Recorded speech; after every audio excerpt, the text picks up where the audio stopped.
नमस्कार मित्रांनो, मी तुमचा health coach doctor Vilas Rathod स्वागत करतो तुमचा या व्हिडिओमध्ये।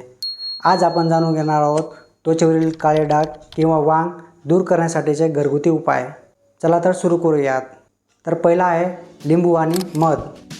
लिंबाचा रस आणि मध यांचं मिश्रण तयार करा आणि त्वचेवर लावा। 10 ते 15 मिनिटांनी धुवून टाका।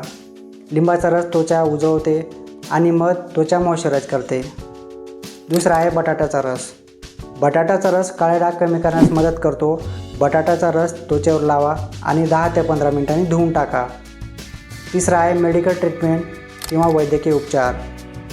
काळे डाग दूर करण्यासाठी काही क्रीम्स, लेझर ट्रीटमेंट, केमिकल पिलिंग्स असतात। यासाठी जवळच्या त्वचारोग तज्ज्ञांचा सल्ला घ्या।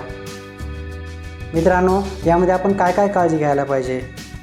सूर्यकिरणामुळे काळे डाग वाढू शकतात, त्यामुळे बचावासाठी सनस्क्रीनचा वापर करा आणि रुमालाचा वापर करा। संतुलित आहार घ्या, पुरेशी झोप घ्या, यामुळे त्वचा निरोगी आणि चमकदार राहते। धन्यवाद।